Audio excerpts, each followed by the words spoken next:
ഇയ്യോബിൻ്റെ പുസ്തകത്തെക്കുറിച്ചുള്ള പഠന പരമ്പരയുടെ രണ്ടാം ഭാഗമാണിത്.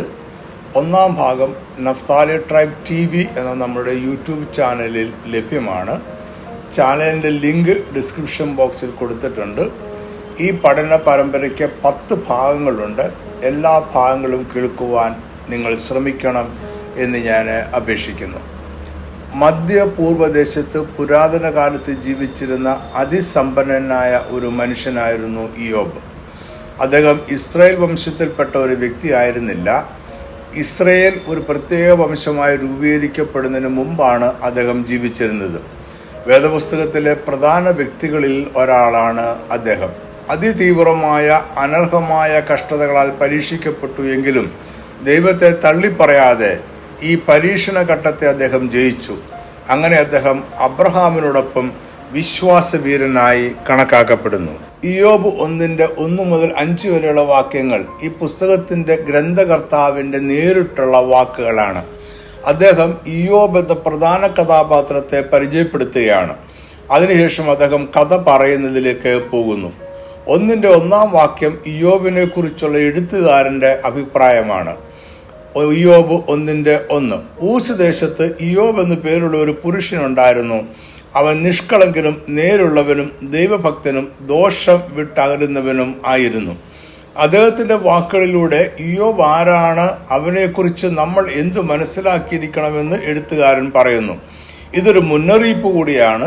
ഏതോ ഒരു കാലത്ത് ജീവിച്ചിരുന്ന ഏതോ ഒരു വ്യക്തിയുടെ കഥയല്ല അദ്ദേഹം ഇവിടെ പറയുന്നത്. അതായത് എഴുത്തുകാരൻ പറയുന്ന കഥയിലെ മുഖ്യ കഥാപാത്രമായ ഇയ്യോബ് നിഷ്കളങ്കനും നേരുള്ളവനും ദൈവഭക്തനും ദോഷം വിട്ടകലുന്നവനും ആയിരുന്നു.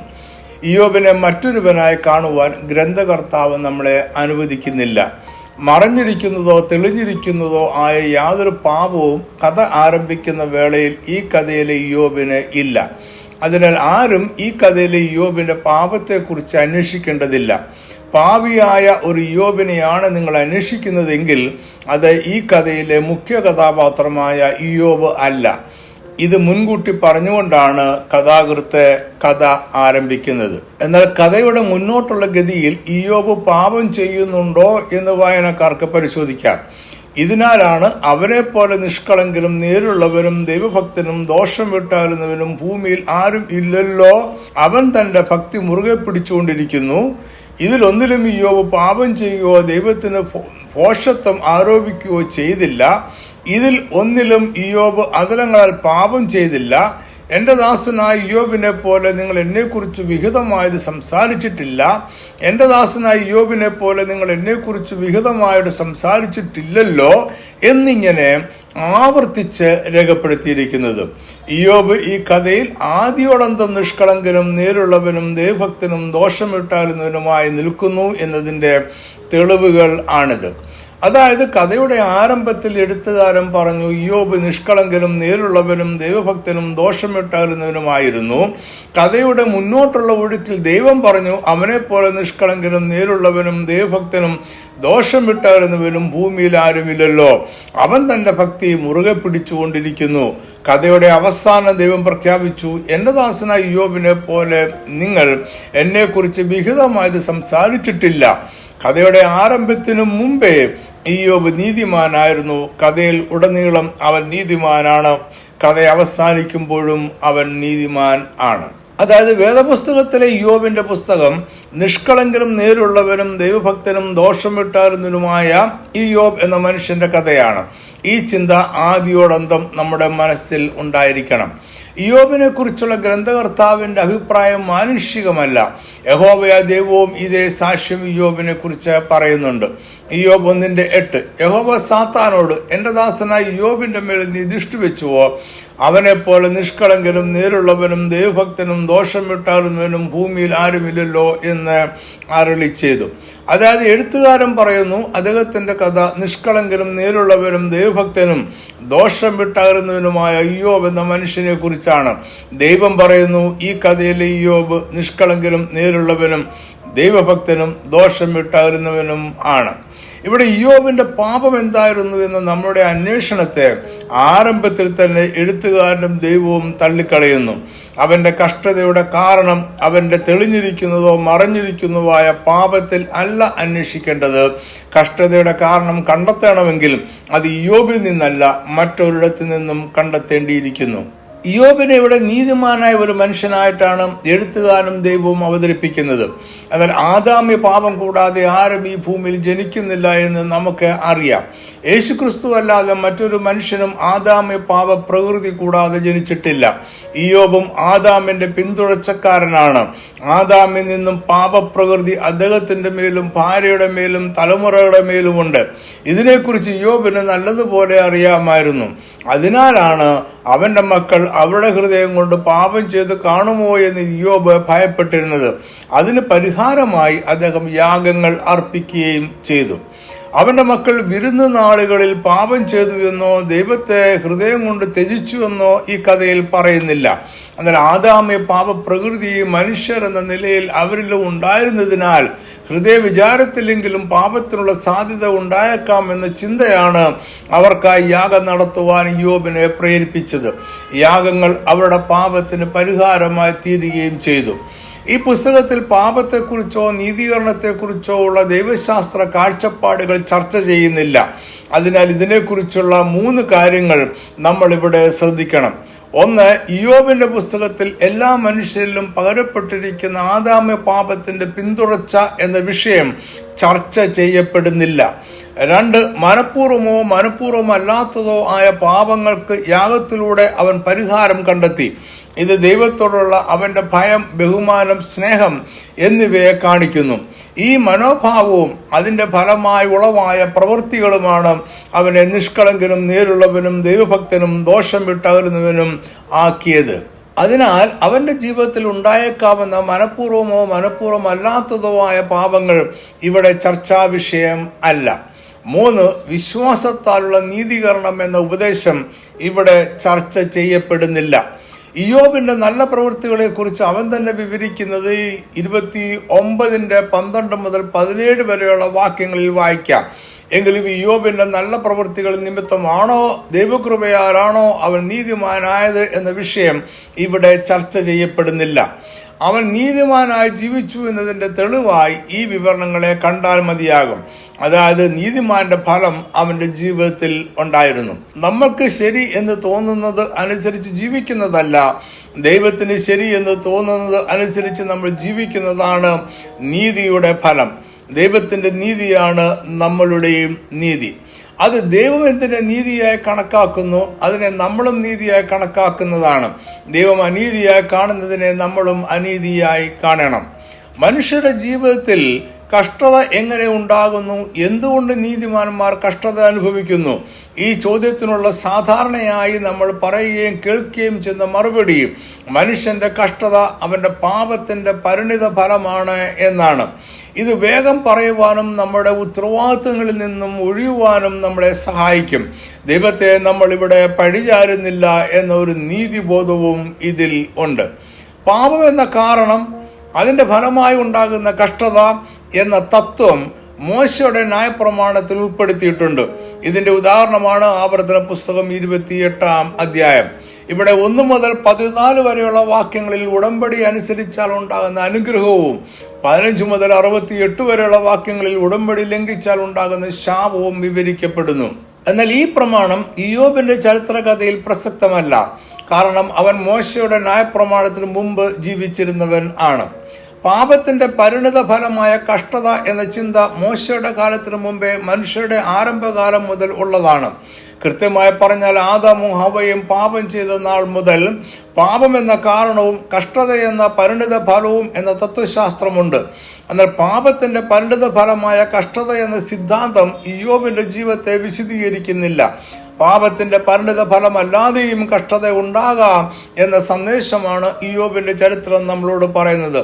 ഇത് അനർഹമായ കഷ്ടതയാണ്. പാപം എന്ന കാരണവും കഷ്ടത എന്ന ദൈവിക ശിക്ഷയും എന്ന ആശയമാണ് ഇയ്യോബിന്റെ സ്നേഹിതരുടെ കാഴ്ചപ്പാട്. എന്നാൽ അവരുടെ കാഴ്ചപ്പാടിനെ എഴുത്തുകാരനും ഇയ്യോബും ദൈവവും അംഗീകരിക്കുന്നില്ല. ഇയ്യോബിന് കഷ്ടത ഉണ്ടായത് പാപത്തിന്റെ പരിണിത ഫലത്താൽ അല്ല.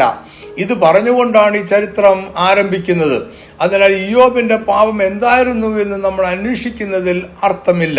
ഗ്രന്ഥകർത്താവും ദൈവവും നീതിമാൻ എന്ന് സാക്ഷ്യപ്പെടുത്തിയ ഇയ്യോബിന്റെ ജീവിതത്തിലാണ് കഷ്ടതയുണ്ടായത്.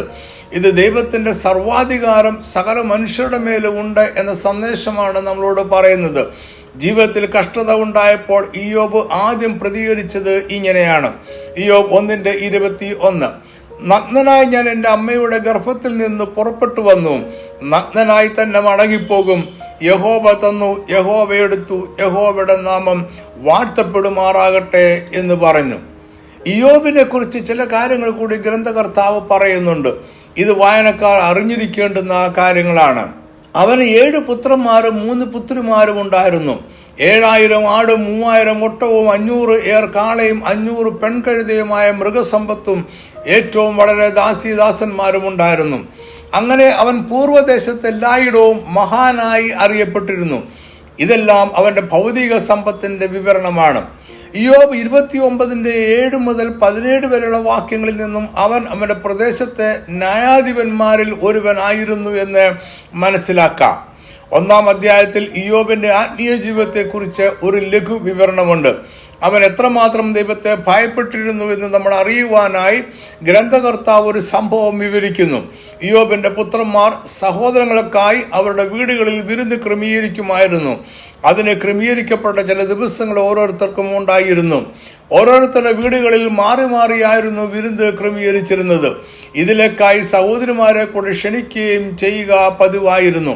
ഇത് പതിവായി നടന്നിരുന്നു. ഇയ്യോബ് 1:4. അവന്റെ പുത്രന്മാർ ഓരോരുത്തൻ താന്താന്റെ ദിവസത്തിൽ താന്താന്റെ വീട്ടിൽ വിരുന്ന് കഴിക്കുകയും തങ്ങളോടുകൂടെ ഭക്ഷിച്ച് പാനം ചെയ്യുവാൻ തങ്ങളുടെ 3 സഹോദരിമാരെയും ആളയച്ച് വിളിപ്പിക്കുകയും ചെയ്യുക പതിവായിരുന്നു. ഈ വാക്യത്തിൽ പറയുന്ന താന്താന്റെ ദിവസത്തിൽ എന്നത് ഏത് ദിവസത്തെക്കുറിച്ചാണ് എന്നതിൽ നമുക്ക് വ്യക്തത ഇല്ല. ഈ വാക്യം ഇംഗ്ലീഷിൽ വിവിധ പരിഭാഷകളിൽ വ്യത്യസ്തമായാണ് കൊടുത്തിരിക്കുന്നത്. ഇംഗ്ലീഷ് സ്റ്റാൻഡേർഡ് വേർഷനിൽ അവന്റെ അല്ലെങ്കിൽ ഓരോരുത്തരുടെയും ദിവസത്തിൽ എന്നും, ന്യൂ ഇന്റർനാഷണൽ വേർഷനിൽ അവരുടെ ജന്മദിനങ്ങളിൽ എന്നും, ന്യൂ ലിവിംഗ് ട്രാൻസ്ലേഷനിൽ ഓരോരുത്തരും അവരുടെ തവണകളായി എന്നുമാണ് പരിഭാഷപ്പെടുത്തിയിരിക്കുന്നത്. ഇയ്യോബിന്റെ പുത്രന്മാർ ഓരോരുത്തർ മാറി മാറിയും സഹോദരങ്ങൾക്കായി വിരുന്ന് ഒരുക്കാറുണ്ടായിരുന്നു എന്നതാണ് പൊതുവായ അർത്ഥം. ഇങ്ങനെ ക്രമീകരിക്കുന്ന വിരുന്നിൽ അവർ സന്തോഷത്തോടെ ഭക്ഷിച്ച് പാനം ചെയ്തിരുന്നു. ഇതിൽ എന്തെങ്കിലും പാപമുണ്ടായിരുന്നതായി ഇവിടെ പറയുന്നില്ല. എങ്കിലും വിരുന്നിന്റെ ആഘോഷത്തിൽ അവർ ദൈവത്തെ മറന്നു ഹൃദയത്തിൽ ചിന്തിക്കുകയെങ്കിലും ചെയ്തുവോ എന്ന് ഇയ്യോബ് ഭയന്നു. അതിനാൽ വിരുന്ന് നാളുകൾ തീരുമ്പോൾ പുത്രന്മാരെ ആളയച്ചു വരുത്തി അവർക്ക് വേണ്ടി അവൻ ഹോമയാഗങ്ങളെ കഴിച്ചു. ഇത് ഈ ഇയ്യോബ് എല്ലായ്പ്പോഴും ചെയ്തു പോന്നു. അദ്ദേഹത്തിന്റെ പുത്രന്മാരോ പുത്രിമാരോ ദൈവത്തെ മറന്നു എന്തെങ്കിലും പ്രവർത്തിച്ചതായല്ല ഇവിടെ പറയുന്നത്. ഇത് ഇയ്യോബിന്റെ ദൈവഭയത്തെയാണ് കാണിക്കുന്നത്. അന്നത്തെ ക്രമീകരണത്തിൽ ഇയ്യോബ് എന്ന ഗോത്രപിതാവ് കഴിക്കുന്ന ഹോമയാഗം അവരുടെ പാപങ്ങൾക്ക് പരിഹാരം ആയിരുന്നു. ഇത്രയും കാര്യങ്ങളാണ് ഇയ്യോബിനെ പരിചയപ്പെടുത്തിക്കൊണ്ട് ഗ്രന്ഥകർത്താവ് പറയുന്നത്. ഇയ്യോബ് എന്നൊരു മനുഷ്യൻ ഊസ് എന്ന ദേശത്തെ പുരാതന ചരിത്രകാലത്തിൽ ജീവിച്ചിരുന്നു. അദ്ദേഹത്തിന് 10 മക്കളുണ്ടായിരുന്നു. അദ്ദേഹം വളരെ സമ്പന്നനും ദൈവഭയമുള്ള മനുഷ്യനുമായിരുന്നു. അവൻ നിഷ്കളങ്കനും നേരുള്ളവനും ദൈവഭക്തനും ദോഷമിട്ടകലുന്നവനുമായിരുന്നു. ഇങ്ങനെയുള്ള ഒരു മനുഷ്യന്റെ ചരിത്രമാണ് ഗ്രന്ഥകർത്താവ് നമ്മളോട് പറയുന്നത്. ഈ വിവരണങ്ങളിൽ നമ്മൾ ഗ്രന്ഥകർത്താവിനോട് യോജിക്കുന്നില്ല എങ്കിൽ നമ്മൾ ഇത് തുടർന്ന് വായിക്കേണ്ടതില്ല. അദ്ദേഹം മറ്റൊരു വ്യക്തിയുടെ കഥ പറയുന്നില്ല. 1-ാം അധ്യായം 1 മുതൽ 5 വരെയുള്ള വാക്യങ്ങളിൽ ഇയ്യോബിനെ നമുക്ക് പരിചയപ്പെടുത്തിയതിനു ശേഷം എഴുത്തുകാരൻ ദൈവവും സാത്താനും തമ്മിലുള്ള ഒരു കൂടിക്കാഴ്ചയിലേക്ക് പോകുന്നു. 1-ാം അധ്യായം 6 മുതൽ വിവരിക്കുന്ന ഈ കൂടിക്കാഴ്ചയും അതിന്റെ വിവരണങ്ങളും കഥയിലെ കഥാപാത്രങ്ങൾ ആരും അറിയുന്നില്ല. ഇത് എവിടെയാണ് നടക്കുന്നത് എന്ന് നമുക്ക് കൃത്യതയില്ല. ഇത് ആത്മമണ്ഡലത്തിൽ എവിടെയോ വെച്ചാണ് സംഭവിക്കുന്നത്. എന്നാൽ അത് ദൈവത്തിന്റെ വാസസ്ഥലമായ സ്വർഗത്തിലായിരിക്കുകയില്ല. പിശാചിനെ ദൈവം അവന്റെ പാപനിമിത്തം സ്വർഗത്തിൽ നിന്നും പുറത്താക്കിയതാണ്. പാപത്തിന് വീണ്ടും സ്വർഗത്തിൽ പ്രവേശിക്കുവാൻ സാധ്യമല്ല. അതിനാൽ ആത്മമണ്ഡലത്തിലുള്ള മറ്റൊരു സ്ഥലത്ത് വെച്ചാണ് കൂടിക്കാഴ്ച നടക്കുന്നത്.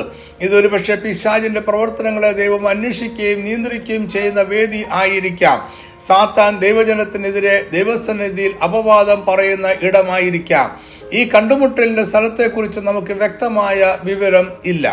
ഇവിടെ നടക്കുന്ന സംഭവം അതിൽ പങ്കെടുക്കുന്ന വ്യക്തിത്വങ്ങളും വായനക്കാരും അല്ലാതെ കഥയിലെ മറ്റാരും ഒരിക്കലും അറിയുന്നില്ല. ഈ സംഭവങ്ങളുടെ അടിസ്ഥാനത്തിലാണ് നമ്മൾ ഈ കഥയെ വായിച്ച് മനസ്സിലാക്കുന്നത്. എങ്കിലും അതിനെക്കുറിച്ച് യാതൊന്നും അറിയാതെയാണ് കഥയിലെ എല്ലാ കഥാപാത്രങ്ങളും അവസാനം വരെ ജീവിക്കുന്നത്.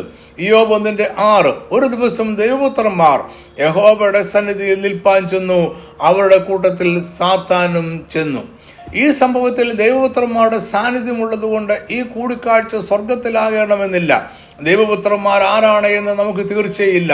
എന്നാൽ നമ്മളുടെ അറിവിൽ സ്വർഗീയ ദൂതന്മാർ മാത്രമേ ആത്മമണ്ഡലത്തിൽ ദൈവസൃഷ്ടികളായുള്ളൂ. ഈ വാക്യത്തിൽ പറയുന്ന ദൈവപുത്രന്മാർ ആരാണ് എന്നത് ഈ കഥയിൽ പ്രസക്തമല്ല. അവർക്കിതിൽ യാതൊരു പങ്കും ഇല്ല. ഇവിടെ വിവരിക്കപ്പെടുന്ന പ്രത്യേക കൂടിക്കാഴ്ചയിൽ പങ്കെടുത്തവർ ദൈവത്തോട് കണക്ക് ബോധിപ്പിക്കുകയായിരുന്നു. സാത്താനും ഇതിനായി ദൈവസന്നിധിയിൽ നിന്നു. ഇത് ഇപ്പോഴും സകല സൃഷ്ടികളും എന്നതുപോലെ സാത്താനും ദൈവത്തിന്റെ സർവാധികാരത്തിന് കീഴിലാണ് എന്നതിന്റെ തെളിവാണ്. ഇയ്യോബിന്റെ ജീവിതത്തിൽ കഷ്ടത ഉണ്ടാകുന്നത് 2 ഘട്ടമായിട്ടാണ്. 1-ാം അധ്യായത്തിൽ 1-ാമത്തെ ഘട്ടം നാശനഷ്ടങ്ങൾ സംഭവിക്കുന്നു. 2-ാം അധ്യായത്തിൽ 2-ാം ഘട്ടം കഷ്ടതയും സംഭവിക്കുന്നു. 1-ാമത്തെ ഘട്ടം കഷ്ടത ആരംഭിക്കുന്നത് 1-ാം അധ്യായം 6 മുതൽ 12 വരെയുള്ള വാക്യങ്ങളിൽ എഴുത്തുകാരൻ വിവരിക്കുന്നു. ദൈവപുത്രന്മാരും സാത്താനും ദൈവത്തിന്റെ സന്നിധിയിൽ നിൽക്കുകയാണ്. ദൈവം സാത്താനോട് അവന്റെ പ്രവൃത്തികളുടെ കണക്ക് ചോദിച്ചപ്പോൾ അവൻ ഭൂമിയിൽ ഊടാടി സഞ്ചരിച്ചിട്ട് വരുന്നു എന്ന് മറുപടി നൽകി. ഇയ്യോബ് 1:8 വാക്യത്തിൽ ദൈവം ഇയ്യോബിന്റെ കാര്യം സംഭാഷണ വിഷയം ആക്കുന്നു. ഇയ്യോബ് 1:8. യഹോവ സാത്താനോട്, എന്റെ ദാസനായ ഇയ്യോബിന്റെ മേൽ നീ ദൃഷ്ടി വെച്ചുവോ?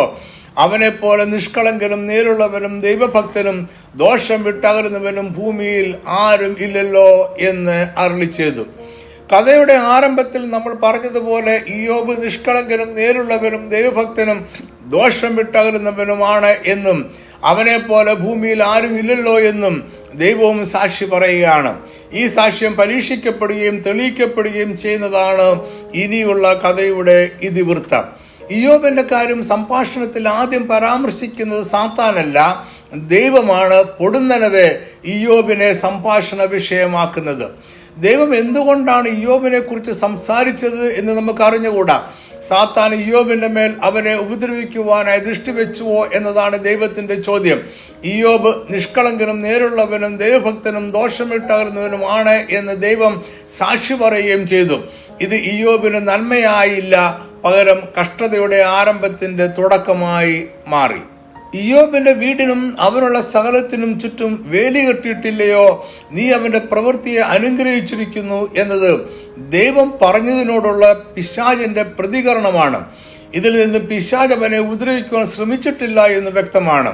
കാരണം ദൈവത്തിന്റെ വേലിയും അനുഗ്രഹത്തെയും പിശാചിന് ഭേദിക്കുവാൻ കഴിയുകയില്ല. അവന്റെ ഈ പരിമിതി ഇവിടെ സമ്മതിക്കുകയാണ്. സാത്താൻ ഇയ്യോബിന്റെ മേൽ അവനെ ഉപദ്രവിക്കുവാൻ അതുവരെ കണ്ണുവെച്ചിട്ടില്ല. അതായത് ഇതിനു ശേഷം സംഭവിക്കുവാനിരിക്കുന്ന സംഭവങ്ങളിലേക്ക് ഇയ്യോബിനെ കൊണ്ടുവന്നത് ദൈവമാണ്. എന്തിനാണ് ദൈവം ഇങ്ങനെ ചെയ്തത് എന്ന് നമുക്ക് അറിഞ്ഞുകൂടാ.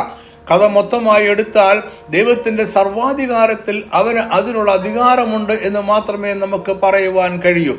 ഇയ്യോബിന്റെ ജീവിതം അന്നേ വരെ മുന്നോട്ട് പോയിരുന്ന അവസ്ഥയിൽ നിന്നും മറ്റൊരു വഴിയെ നീങ്ങുന്നത് അവനെക്കുറിച്ചുള്ള ദൈവത്തിന്റെ പ്രസ്താവനയോടെയാണ്. ഇതിനെ തുടർന്ന് പിശാച് ഒരു വെല്ലുവിളി ദൈവമുമ്പാകെ വെച്ചു. ഇയ്യോബ് ദൈവഭക്തനായിരിക്കുന്നത് അവനെ ദൈവം ഭൗതികമായി അനുഗ്രഹിച്ചതുകൊണ്ടും അത് നഷ്ടമായി പോകാതിരിക്കുവാൻ ദൈവം അതിനെ സംരക്ഷിക്കുന്നത് കൊണ്ടുമാണ്. ഭൗതിക അനുഗ്രഹങ്ങൾ നഷ്ടമായാൽ ഇയ്യോബ് ദൈവത്തെ ത്യജിക്കും. സാത്താൻ ഇയ്യോബിനെ കുറിച്ച് 3 ആരോപണങ്ങൾ ഉന്നയിച്ചു. 1, യാതൊരു കാരണവും കൂടാതെയല്ല ഇയ്യോബ് ദൈവഭക്തനായിരിക്കുന്നത്. 2, അവന്റെ പ്രവൃത്തികളെ ദൈവം അനുഗ്രഹിച്ചു, അവനെ ദേശത്തിലെ മഹാസമ്പന്നനാക്കിയിരിക്കുന്നു. ഭൗതിക സമ്പത്ത് കാരണമാണ് ഇയ്യോബ് ദൈവത്തെ ആരാധിക്കുന്നത്. 3, ദൈവം അവന്റെ സകല സമ്പത്തിന് ചുറ്റിനും വേലി കെട്ടി സൂക്ഷിച്ചിരിക്കുന്നു. അവന്റെ ഭൗതിക സമ്പത്തുകൾ സംരക്ഷിക്കുവാൻ ദൈവത്തിന് കഴിയും എന്ന വിശ്വാസത്താലാണ് അവൻ ദൈവത്തിൽ ആശ്രയിക്കുന്നത്. സാത്താൻ ഈ ആരോപണം തെളിയിക്കുവാൻ തയ്യാറാണ്. ഇയ്യോബിന്റെ സമ്പത്ത് നഷ്ടപ്പെട്ടാൽ അവന് ദൈവത്തിലുള്ള വിശ്വാസവും ആശ്രയത്വവും നഷ്ടപ്പെടും. അവൻ ദൈവത്തെ ത്യജിക്കും. ദൈവം ഈ വെല്ലുവിളി ഏറ്റെടുക്കുന്നു. ഇയ്യോബ് അവന്റെ ദൈവത്തിലുള്ള ആശ്രയം ത്യജിക്കുമോ എന്ന് പരീക്ഷിക്കുവാനായി അവന്റെ ഭൗതിക നന്മകൾ നശിപ്പിക്കുവാൻ സാത്താന് അനുവാദം ലഭിക്കുന്നു. ഇയ്യോബിനെ കഷ്ടതയിലേക്ക് വലിച്ചടിച്ചു കൊണ്ടുവന്നത് ദൈവമാണ്. സാത്താൻ അവസരം മുതലെടുത്തു. ഇയ്യോബ് ഒരു ചർച്ചാ വിഷയമാകേണ്ട യാതൊരു സാഹചര്യവും ഇല്ലാതിരിക്കെ എന്റെ ദാസനായ ഇയ്യോബിന്റെ മേൽ നീ ദൃഷ്ടി വെച്ചുവോ എന്ന ചോദ്യത്തിലൂടെ അവനെ കഷ്ടതയിലേക്ക് കൊണ്ടുവരിക ആയിരുന്നു. ഇത് ദൈവത്തിന്റെ സർവാധികാരത്തിൽ അവന്റെ ഉദ്ദേശവും ഹിതവും അനുസരിച്ച് സംഭവിച്ചു എന്നല്ലാതെ മറ്റൊരു വിശദീകരണവും നൽകുവാൻ നമുക്ക് കഴിയുകയില്ല. അതായത് ദൈവം സകലതും അവന്റെ അധികാരത്തിൽ മറ്റാരോടും യാതൊരു വിശദീകരണവും നൽകാതെ ചെയ്യുന്നു എന്ന പ്രമാണം നമ്മൾ കഥയുടെ ആരംഭം മുതൽ കാണുന്നു. ഇതാണ് ഈ കഥയുടെ മുഖ്യ സന്ദേശം. ഇയ്യോബ് അനുഭവിച്ച ആദ്യത്തെ തകർച്ചയിൽ കാളകൾ, പെൺകഴുതകൾ, ആടുകൾ, ഒട്ടകങ്ങൾ, വേലക്കാർ എന്നിവ അവന് നഷ്ടപ്പെട്ടു. അവന് 7000 ആടും 3000 ഒട്ടകവും 500 ഏർക്കാളയും 500 പെൺകഴുതയുമായ മൃഗസമ്പത്തും ഏറ്റവും വളരെ ദാസജനവും ഉണ്ടായിരുന്നു. മൃഗങ്ങളും വേലക്കാരും കൃഷിയും ഒരു മനുഷ്യന്റെ സമ്പത്തായിരുന്ന ഒരു കാലത്ത് പെട്ടെന്ന് അതെല്ലാം നഷ്ടപ്പെട്ടു. ഇയ്യോബ് ദരിദ്രൻ ആയി. ഇത് മാത്രമല്ല, കൊടുങ്കാറ്റിൽപ്പെട്ട് വീട് തകർന്ന് അവന്റെ 7 പുത്രന്മാരും 3 പുത്രിമാരും മരിച്ചുപോയി. ഇതോടെ ഒന്നാമത്തെ കഷ്ടം പൂർണ്ണമായി.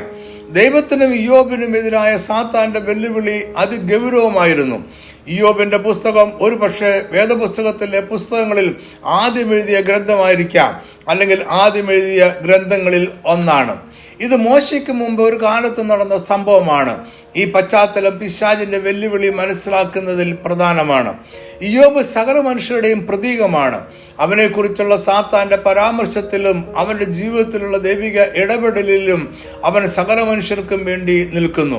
ഇയ്യോബിനെ കുറിച്ചും അതിലൂടെ സകല മനുഷ്യരെക്കുറിച്ചും മനുഷ്യരും ദൈവവും തമ്മിലുള്ള ബന്ധത്തെക്കുറിച്ചും പിശാച് പറഞ്ഞത് ഇതാണ്. ഒന്ന്, ദൈവവും മനുഷ്യരും തമ്മിൽ ഒരു കൊടുക്കൽ വാങ്ങൽ ബന്ധമാണുള്ളത്. മനുഷ്യർ ദൈവത്തെ ആരാധിക്കുന്നത് അവൻ ഭൗതിക അനുഗ്രഹങ്ങൾ നൽകും എന്നതുകൊണ്ട് മാത്രമാണ്. ഭൗതിക അനുഗ്രഹങ്ങളെ സംരക്ഷിക്കുവാൻ വേണ്ടിയാണ് മനുഷ്യർ ദൈവത്തെ ആരാധിക്കുന്നത്. ഇതിൽ ഇപ്പോൾ നന്മകൾ ലഭിച്ചിട്ടില്ല എങ്കിലും ഭാവി അനുഗ്രഹങ്ങൾ ലഭിക്കുമെന്ന പ്രതീക്ഷയുമുണ്ട്. ഈ പ്രതീക്ഷയും ദൈവത്തെ ആരാധിക്കുവാൻ കാരണമാണ്. അതായത് ഭൗതിക അനുഗ്രഹങ്ങളാണ് മനുഷ്യർ ദൈവത്തെ ആരാധിക്കുവാനുള്ള കാരണം. 2, അതായത് ദൈവം അങ്ങനെ തന്നെ ആരാധനയ്ക്ക് യോഗ്യനല്ല.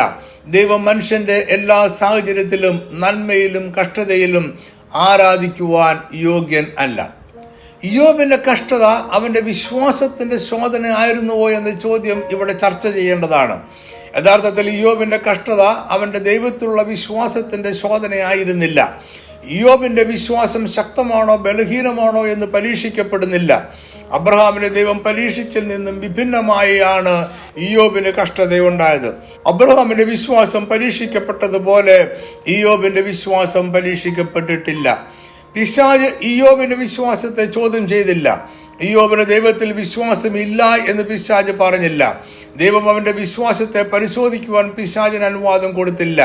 പിശാച് ഉയർത്തിയ വെല്ലുവിളി ഇതായിരുന്നു. ഇയ്യോബ് 1:9 മുതൽ 11 വരെയുള്ള വാക്യങ്ങൾ. അതിന് സാത്താൻ യഹോവയോട്, വെറുതെയോ ഇയ്യോബ് ദൈവഭക്തനായിരിക്കുന്നത്? നീ അവനും അവന്റെ വീടിനും അവനുള്ള സകലത്തിനു ചുറ്റും വേലി കെട്ടിയിട്ടില്ലയോ? നീ അവന്റെ പ്രവൃത്തിയെ അനുഗ്രഹിച്ചിരിക്കുന്നു. അവന്റെ മൃഗസമ്പത്ത് ദേശത്ത് പെരുകിയിരിക്കുന്നു. തൃക്കൈ നീട്ടി അവനുള്ളതൊക്കെയും ഒന്ന് തൊടുക, അവൻ നിന്നെ മുഖത്തു നോക്കി ത്യജിച്ചു പറയും എന്ന് ഉത്തരം പറഞ്ഞു. ഇയ്യോബ് 2:4 മുതൽ 5 വരെയുള്ള വാക്യങ്ങൾ. സാത്താൻ യഹോവയോട്, ത്വക്കിന് പകരം ത്വക്ക്, മനുഷ്യൻ തനിക്കുള്ളതൊക്കെയും തൻ്റെ ജീവന് പകരം കൊടുത്തു കളയും. നിന്റെ കൈ നീട്ടി അവന്റെ അസ്ഥിയും മാംസവും ഒന്ന് തൊടുക, അവൻ നിന്നെ മുഖത്തു നോക്കി ത്യജിച്ചു പറയും എന്നുത്തരം പറഞ്ഞു. ഇവിടെ സാത്താൻ ഇയ്യോബിന്റെ വിശ്വാസം ശക്തമാണോ ബലഹീനമാണോ എന്ന വിഷയം ഉന്നയിക്കുന്നില്ല.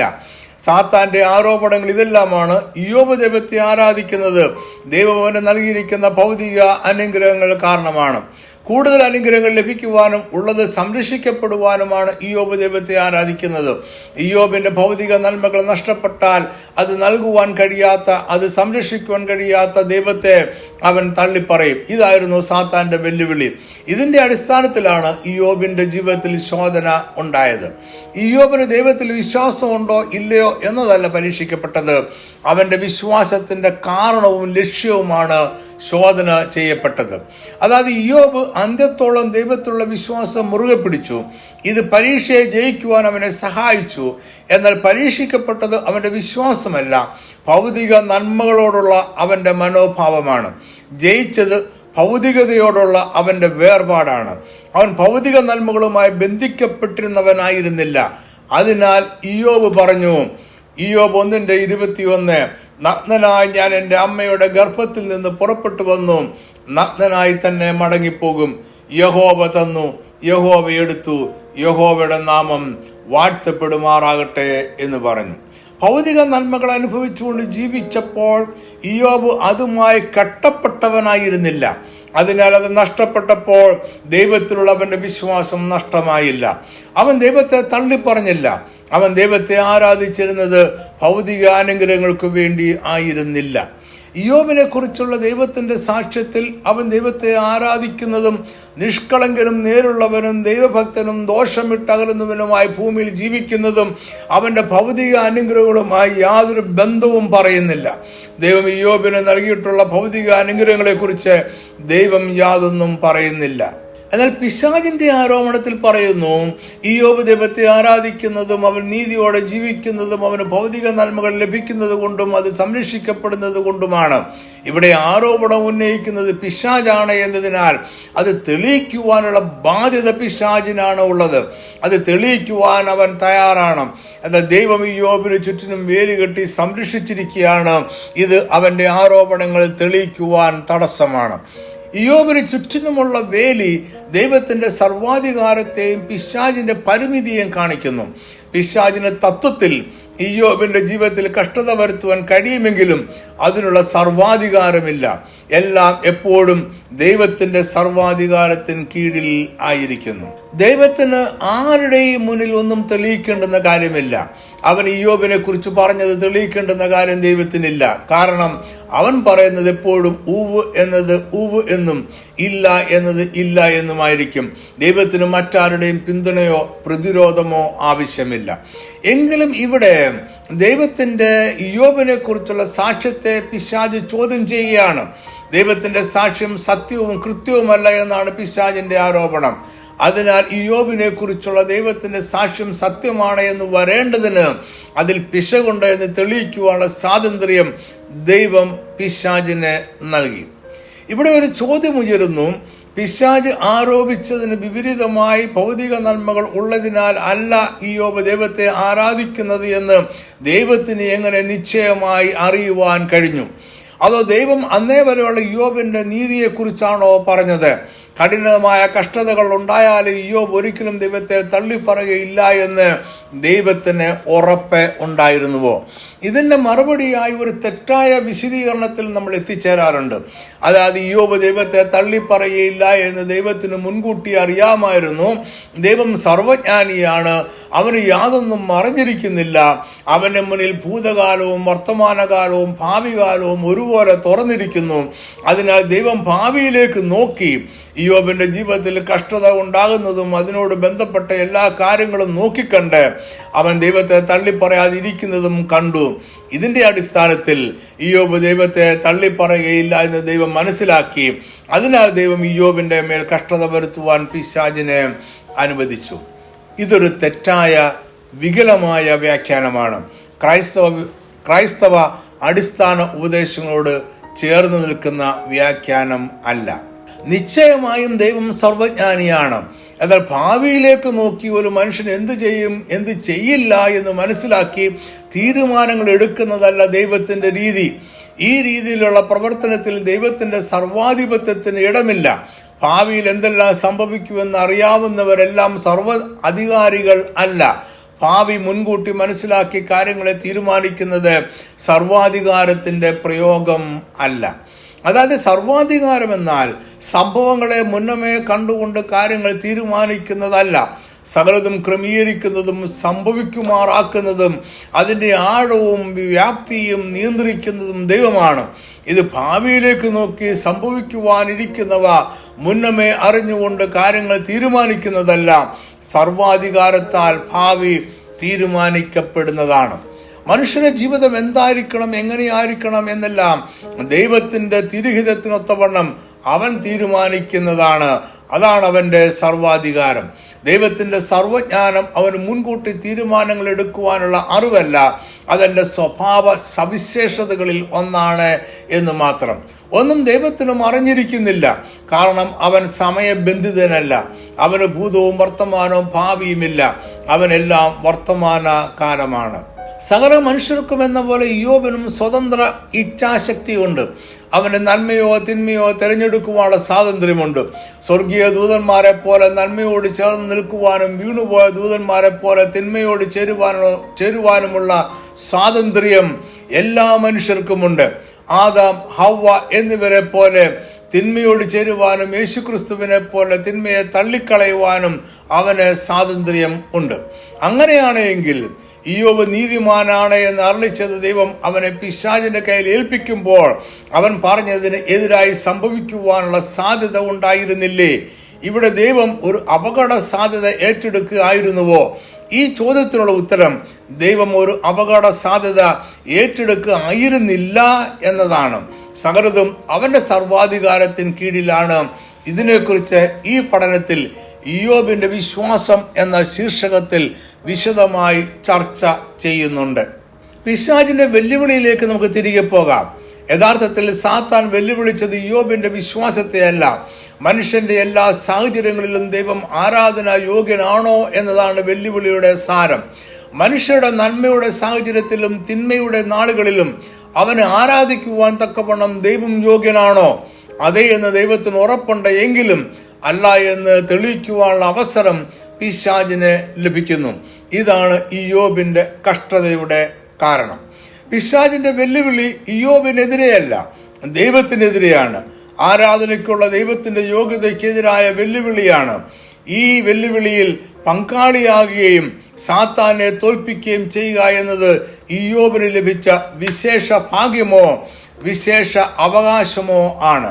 ഇത് കഷ്ടതയല്ല, ദൈവത്തിന് വേണ്ടിയുള്ള പിശാചിനെതിരെയുള്ള പോരാട്ടമാണ്. ഈ പോരാട്ടത്തിൽ വിജയിക്കുക നമ്മളുടെ കടമയാണ്. അത് ദൈവത്തിൻ്റെ ജയമാണ്. നമ്മൾ അനർഹമായ കഷ്ടത അനുഭവിക്കുന്നത് നമുക്ക് ലഭിച്ച വിശേഷമായ അവകാശമാണ്. അത് ദൈവത്തിൻ്റെ ജയത്തിനു വേണ്ടിയാണ്. ഈ പോരാട്ടത്തിൽ ദൈവം പരാജയപ്പെടുകയില്ല. ദൈവം പോരാട്ടത്തിന് തിരഞ്ഞെടുക്കുന്ന മനുഷ്യരും തോൽക്കുകയില്ല. ഇയ്യോബിന്റെ പുസ്തകത്തെക്കുറിച്ചുള്ള പഠന പരമ്പരയിലെ രണ്ടാമത്തെ ഭാഗം ഇവിടെ അവസാനിക്കുന്നു. ഒന്നാമത്തെ ഭാഗവും തുടർന്നുള്ള ഭാഗങ്ങളും നഫ്താലി ട്രൈബ് TV എന്ന നമ്മളുടെ യൂട്യൂബ് ചാനലിൽ ലഭ്യമാണ്. ചാനലിന്റെ ലിങ്ക് ഡിസ്ക്രിപ്ഷൻ ബോക്സിൽ കൊടുത്തിട്ടുണ്ട്. ഈ പഠനം ബുക്കായി സൗജന്യമായി ലഭ്യമാണ്. ആവശ്യമുള്ളവർ വാട്സാപ്പിൽ അല്ലെങ്കിൽ ടെലിഗ്രാം വഴി ആവശ്യപ്പെടുക. Phone number 9961330751. കർത്താവ് നിങ്ങളെ സമൃദ്ധമായി അനുഗ്രഹിക്കട്ടെ. ആമേൻ.